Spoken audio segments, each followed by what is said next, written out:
ਸਤਿ ਸ਼੍ਰੀ ਅਕਾਲ ਦੋਸਤੋ, मैं ਤੁਹਾਡਾ ਸਭ ਦਾ ਆਪਣੇ YouTube ਚੈਨਲ ਤੇ ਬਹੁਤ-ਬਹੁਤ ਸਵਾਗਤ ਕਰਦਾ ਹਾਂ। ਦੋਸਤੋ ਅਸੀਂ ਅੱਜ ਦੀ ਇਸ ਵੀਡੀਓ ਦੇ ਵਿੱਚ ਇਲੈਕਟ੍ਰੀਕਲ ਸਿਸਟਮ ਦਾ ਪਾਰਟ 2 ਸ਼ੇਅਰ ਕਰਨ ਜਾ ਰਹੇ ਹਾਂ ਔਰ ਅੱਜ ਦੀ ਇਸ ਵੀਡੀਓ ਦੇ ਵਿੱਚ ਅਸੀਂ ਸਟਾਰ ਕਨੈਕਸ਼ਨ ਔਰ ਡੈਲਟਾ ਕਨੈਕਸ਼ਨ ਨੂੰ ਡਿਟੇਲ ਦੇ ਨਾਲ ਡਿਸਕਸ ਕਰਾਂਗੇ। ਸਭ ਤੋਂ ਪਹਿਲਾਂ ਅਸੀਂ ਗੱਲ ਕਰਦੇ ਹਾਂ ਸਟਾਰ ਕਨੈਕਸ਼ਨ। ਸਟਾਰ ਕਨੈਕਸ਼ਨ और जिन्हों असी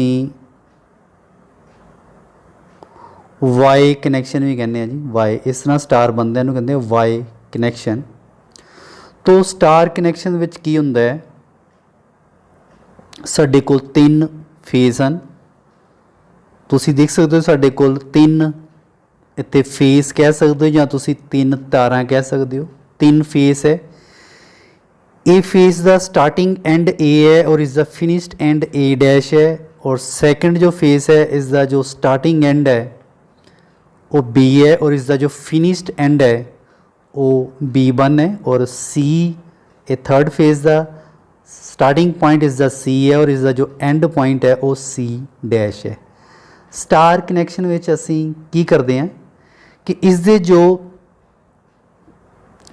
ਜਾਂ ਸਟਾਰਟਿੰਗ ਐਂਡ ਜਾਂ ਇਸ ਦੇ ਫਿਨਿਸ਼ਡ ਐਂਡ ਇਹਨਾਂ ਨੂੰ ਹੀ ਆਪਸ ਵਿੱਚ ਜੋੜ ਦਿੰਦੇ ਆ। ਹੁਣ ਅਸੀਂ ਸਾਨੂੰ ਪਤਾ ਲੱਗ ਗਿਆ ਕਿ ਇਹ ਇਹਦੇ ਫਿਨਿਸ਼ਡ ਐਂਡ ਹੈ ਤੇ ਇਹ ਇਹਦੇ ਫਿਨਿਸ਼ਡ ਐਂਡ ਨੂੰ ਜਦੋਂ ਅਸੀਂ ਇੱਥੇ ਜੋੜ ਦਿੰਦੇ ਆ ਤੇ ਇਹ ਕੀ ਬਣ ਜਾਂਦਾ, ਸਾਡੇ ਕੋਲ ਸਟਾਰ ਕਨੈਕਸ਼ਨ ਬਣਦਾ। ਔਰ ਜਿਹੜਾ ਇੱਕ ਕਾਮਨ ਪੁਆਇੰਟ ਆਉਂਦਾ ਇਹਨੂੰ ਅਸੀਂ ਕਹਿੰਦੇ ਆ ਜੀ ਨਿਊਟਰਲ। ਇਹਨੂੰ ਅਸੀਂ ਕੀ ਕਹਿੰਦੇ ਆ, ਇਹ ਬਣ ਜਾਂਦਾ ਸਾਡੇ ਕੋਲ ਨਿਊਟਰਲ ਪੁਆਇੰਟ। ਠੀਕ ਹੈ ਜੀ। ਉਹ ਕਹਿ ਰਹੇ ਕਿ ਕਨੈਕਸ਼ਨ ਦੇ ਵਿੱਚ 3 ਫੇਸ ਨੂੰ ਅਸੀਂ ਇਕੱਠੇ ਕਰ ਲੈਂਦੇ ਆ। ਉਹਦੇ ਜਾਂ ਸਟਾਰਟਿੰਗ ਐਂਡ ਇਕੱਠੇ ਕਰ ਸਕਦੇ ਹੋ ਜਾਂ ਤੁਸੀਂ ਫਿਨਿਸ਼ਡ ਐਂਡ ਕਰ ਸਕਦੇ ਹੋ। ਇਸ ਡਾਇਗਰਾਮ ਦੇ ਵਿੱਚ ਮੈਂ ਇਸ ਦੇ ਫਿਨਿਸ਼ਡ ਐਂਡ ਨੂੰ ਇਕੱਠੇ ਕੀਤਾ ਹੈ ਔਰ ਇਹ ਜਿਹੜਾ ਸਾਂਝਾ ਬਿੰਦੂ ਬਣਿਆ ਹੈ ਇਸ ਪੁਆਇੰਟ ਨੂੰ ਅਸੀਂ ਕੀ ਕਹਿੰਦੇ ਆ, ਨਿਊਟਰਲ ਕਹਿੰਦੇ ਆ। ਕੀ ਕਹਿੰਦੇ ਇਹਨੂੰ ਅਸੀਂ, ਨਿਊਟਰਲ ਕਹਿੰਦੇ ਆ। ਔਰ ਅਗਰ ਅਸੀਂ ਬੈਲੈਂਸ ਲੋਡ ਤੇ ਜਿਹੜਾ ਸਟਾਰ ਕਨੈਕਸ਼ਨ ਦੇ ਵਿੱਚ ਅਗਰ ਇਸ ਬੈਲੈਂਸ ਲੋਡ ਦੀ ਗੱਲ ਕਰਦੇ ਹਾਂ ਤਾਂ ਸਟਾਰ ਕਨੈਕਸ਼ਨ ਦੇ ਵਿੱਚ ਨਿਊਟਰਲ ਪੁਆਇੰਟ ਦੇ 0 ਪੋਟੈਂਸ਼ੀਅਲ ਹੁੰਦਾ। ਨਿਊਟਰਲ ਪੁਆਇੰਟ ਦੇ ਜਿਹੜਾ ਸਟਾਰ ਕਨੈਕਸ਼ਨ ਵਿੱਚ ਕੀ ਕਿੰਨਾ ਹੁੰਦਾ ਹੈ, ਇਸ ਦਾ ਪੋਟੈਂਸ਼ੀਅਲ ਕਿੰਨਾ ਹੁੰਦਾ ਹੈ, 0 ਪੋਟੈਂਸ਼ੀਅਲ। ਇਹਨੂੰ ਅਸੀਂ ਡਾਇਗਰਾਮ ਦੇ ਨਾਲ ਇਸ ਦਾ ਜੋ ਰਿਲੇਸ਼ਨ ਹੈ ਅੱਛੇ ਤਰੀਕੇ ਨਾਲ ਡਾਇਗਰਾਮ ਕਰ ਲੈਂਦੇ ਹਾਂ, ਦੇਖ ਲੈਂਦੇ ਹਾਂ, ਸਮਝ ਲੈਂਦੇ ਹਾਂ। ਸਭ ਤੋਂ ਪਹਿਲਾਂ ਇਹ ਆ ਗਿਆ ਜੀ ਸਾਡੇ ਕੋਲੇ, ਅਸੀਂ ਇਹਨੂੰ ਸਟਾਰ ਦੇ ਵਿੱਚ ਕਨੈਕਸ਼ਨ ਕਰਤਾ। ਇਹਨੂੰ ਅਸੀਂ ਵਾਈ ਕਨੈਕਸ਼ਨ ਵੀ ਕਹਿੰਦੇ ਹਾਂ। वाई की शेप होंगी है इस करके इनू असी वाई कनैक्शन भी कह दें। और ये तुसी देख सकते हो असी जिसका जो इसके जो फिनिश्ड एंड है इतने इकट्ठे हो गए और ये फिनिश्ड एंड करके जोड़ा एक पॉइंट बनया वो बन गया न्यूट्रल। और ये असी शो किया इतने न्यूट्रल पॉइंट, न्यूट्रल। ठीक है जी। हुण इस दे विच साडे कोल 3 फेस आ गए। इसके तुसी इनू कह सकते हो रैड, जैलो, ब्लू। इसका स्क्यूएंस भी असी इस तरह ही देने। सब तो पहला अगर स्क्यूएंस की गल आती है, कई बार क्वेश्चन स्क्यूएंस के उपर डिपेंड कर आ जाता क्वेश्चन। उसका स्क्यूएंस किसका पहला रैड, फिर जैलो तो फिर ब्लू। इस तरह इसका न्यूट्रल का स्क्यूएंस होंगे फेस का। और इस डायग्राम में देख सकते हो ये जो फेस करंट है इनू असी कहने साडे को जी लाइन जा रही है इनू असी कह देंगे लाइन करंट। और ये साडे को आ गया जी फेस, जिस तरह असी क्या 3 फेस है तो ये जड़ा इत्थे करंट फ्लो होएगा इनू असी कह देने फेस करंट। ठीक है जी। और ये जड़ा कामन पॉइंट है इनू असी कह दिता है न्यूट्रल। हुण उस तो बाद है कि जदों एक फेस, ठीक है जी, एक फेस यानी कि एक लाइन पॉइंट है तो एक साडे को न्यूट्रल पॉइंट है, इनू असी कह देने फेस वोल्टेज। की कह देने फेस वोल्टेज। और जदों वोल्टेज बिटवीन 2 लाइन, जदों असी 2 लाइनां दे विच वोल्टेज कैलकुलेट करनी है उन्होंने असी कहने लाइन वोल्टेज। तो लाइन वोल्टेज तुसी कह सकते हो voltage between any 2 phase, voltage between 1 phase and neutral. एक फेस एक न्यूट्रल नूं असीं कह दिंदे आ जी phase voltage. Very very important point है जी, ये तुसीं याद रखना। इस दे विच मैंशन कर दिता कि अगर असीं एक फेस लैंदे तो एक असीं न्यूट्रल लैंदे तो उन्होंने असीं कह दिंदे जी फेस वोल्टेज। और दूसरा पॉइंट आ गया अगर दोनों ही साडे लाइन वोल्टेज है यानी कि फेस है, दोनों ही अगर साडे कोल फेस है तो फेस ਦੇ ਵਿੱਚ ਜਿਹੜੀ ਦੋਨਾਂ ਫੇਸਾਂ ਦੇ ਵਿੱਚ ਜਿਹੜੀ ਵੋਲਟੇਜ ਹੋਏਗੀ ਉਹਨੂੰ ਅਸੀਂ ਕਹਾਂਗੇ ਜੀ ਲਾਈਨ ਵੋਲਟੇਜ। ਉਸ ਤੋਂ ਬਾਅਦ ਇਸ ਦਾ ਰਿਲੇਸ਼ਨ ਦੇਖ ਸਕਦੇ ਹੋ ਇਸ ਡਾਇਗਰਾਮ ਦੇ ਅਕੋਰਡਿੰਗ। ਜੋ ਲਾਈਨ ਕਰੰਟ ਹੈ ਇਹ ਲਾਈਨ ਕਰੰਟ ਹੈ, ਇਹ ਫੇਸ ਕਰੰਟ ਹੈ। ਸਟਾਰ ਕਨੈਕਸ਼ਨ ਦੇ ਵਿੱਚ ਲਾਈਨ ਕਰੰਟ ਤੇ ਫੇਸ ਕਰੰਟ ਸੇਮ ਹੁੰਦਾ ਹੈ in case of star connection ਦੇ ਵਿੱਚ। ਉਸ ਤੋਂ ਬਾਅਦ ਜਿਹੜੀ ਕਿ ਲਾਈਨ ਵੋਲਟੇਜ ਹੈ, ਲਾਈਨ ਵੋਲਟੇਜ ਉਹ ਹੁੰਦੀ ਹੈ √3 ਫੇਸ ਵੋਲਟੇਜ। ਲਾਈਨ ਵੋਲਟੇਜ ਹੁਣ ਇਸ ਗੱਲ ਕੀਤੀ ਅਗਰ ਦੋ ਫੇਸ ਦੇ ਵਿੱਚ ਜਿਹੜੀ ਵੋਲਟੇਜ ਹੁੰਦੀ ਹੈ ਉਹਨੂੰ ਅਸੀਂ ਲਾਈਨ ਵੋਲਟੇਜ ਕਹਿੰਦੇ ਇਸ ਦਾ ਰੈੱਡ ਤੇ ਯੈਲੋ ਲਾਈਨ ਵੋਲਟੇਜ। और जी लाइन वोल्टेज है इज इक्वल टू होंगी है √3 फेस वोल्टेज। अगर असी इस तो इस इक्वेशन तो अगर असी फेस वोल्टेज निकालीए तो फेस वोल्टेज की आ जाएगी लाइन वोल्टेज नू डिवाइड करांगे √3 दे नाल। इस एक्सप्रैशन तो कैलकुलेशन करांगे तो लाइन वोल्टेज जी साढ़े को दो फेसां दे जी वोल्टेज होंगी है 400 वोल्ट होंगी है। अगर इनू असी √3 दे नाल यानी कि √3 की वैल्यू है 1.732 इस दे नाल अगर डिवाइड कर देने साढ़े को कितना आंदा 230 वोल्टेज। 230 वोल्टेज और तुहानूं सारिआं नूं पता है कि जो सिंगल फेस जो वोल्टेज होंगी है जिस दे विच एक फेस और एक न्यूट्रल वायर होंगी है उस दे विच जिहड़ी वोल्टेज है वो कितनी होंगी है 230 वोल्ट। अगर असी 3 फेस वोल्टेज की गल करते हैं तो उस कितनी वोल्टेज होंगी है 400 वोल्ट। तो अगर असी इस पावर की गल करते हैं अगर इस पावर VI तो वो पावर इस इक्वल होएगी √3 लाइन वोल्टेज तो line current into cos phi. तो cos फाई की होंदा है साडे कोल जी पावर फैक्टर।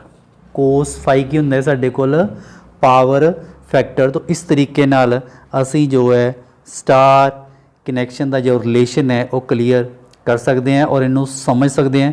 हुण उस तो बाद असी करते हैं जी डेल्टा कनैक्शन। हुण असी करांगे डेल्टा की गल। तो डेल्टा विच भी साडे को 3 फेस आ गए। एक साडे को स्टार्टिंग एंड आ गया, ये इस दा फिनिश्ड एंड आ गया, ये स्टार्टिंग एंड आ गया, इस दा फिनिश्ड एंड आ गया, ये स्टार्टिंग एंड आ गया, इस दा फिनिश्ड एंड आ गया। इस कनैक्शन के की करते हैं एक कोयल का असी स्टार्टिंग एंड ले लेने और दूसरी कोयल का फिनिश्ड एंड। सेम ही इसका स्टार्टिंग एंड और नैक्सट वाली का फिनिश्ड एंड और इसका फिनिश्ड और इसका स्टार्टिंग एंड। तो साढ़े को 3 पॉइंट बन जाते हैं एक A B ते C। इनू असी कह देंगे हैं डेल्टा कनैक्शन।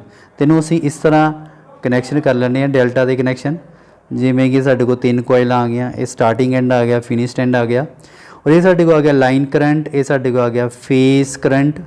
और इस दे विच तुसीं देख सकते हो आसानी दे नाल अगर तुहानूं समझ आ गया इस दे विच न्यूट्रल पॉइंट नहीं हुंदा।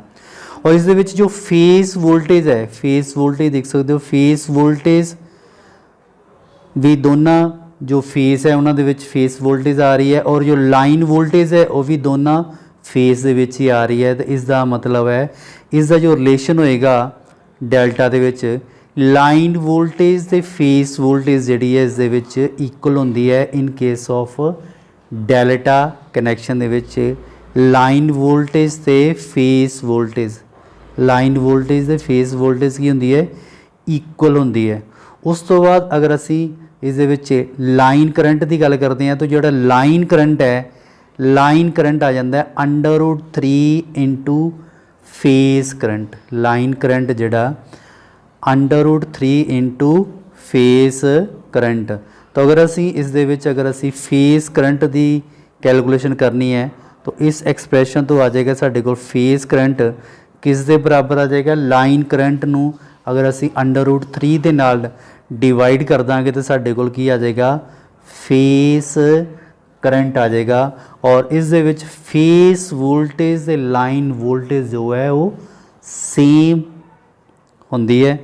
और इस दे विच जदों असी पावर की कैलकुलेशन करते हैं तो पावर जिहड़ी है वो इक्वल होंदी है √3 लाइन वोल्टेज ते लाइन करंट ते cos फाई। cos फाई हो गया जी पावर फैक्टर। हुण उस तो बाद असी गल कीती सी पहलां एक बैलेंस्ड लोड की। अनबैलेंस्ड लोड ते बैलेंस्ड लोड किस कंडीशन दे विच हुंदा है। अगर असी बैलेंस्ड लोड की गल करते हैं तो कह रहे कि 3 फेस सिस्टम दे विच अगर पावर फैक्टर फेस और line current as cos phi power factor phase और लाइन करंट ये अगर इक्वल आ जाते हैं तो उन्होंने असी की कह दें बैलेंसड लोड की कह दें बैलेंसड लोड तो अनबैलेंसड लोड विच आ जाता है कि अगर 3 फेस सिस्टम दे विच डिफरेंट पावर फैक्टर आता है फेस और लाइन करंट भी डिफरेंट आता है उस लोड को अं कह दें अनबैलेंसड लोड ये तुसी काफ़ी ध्यान दे नाल इनू पढ़ भी सकते हो और इनू याद भी रख सकते हो कि बैलेंस लोड दे विच की होएगा जिस दे विच पावर फैक्टर फेस करंट और लाइन करंट जो है तीनों ही इक्वल कंडीशन दे विच होएगा। ठीक है जी। और अनबैलेंस लोड दे विच तीनों ही जिहड़े फैक्टर है वो डिफरेंट होणगे अलग अलग होणगे तो उस केस विच उन्होंने असी उस लोड नूं असी कह दिंदे हैं अनबैलेंसड लोड। तो नैक्सट पार्ट असी अगली वीडियो में डिस्कस करांगे। अगर तुहानूं वीडियो अच्छी लगी वीडियो लाइक और शेयर जरूर करना। धन्यवाद। जय हिंद।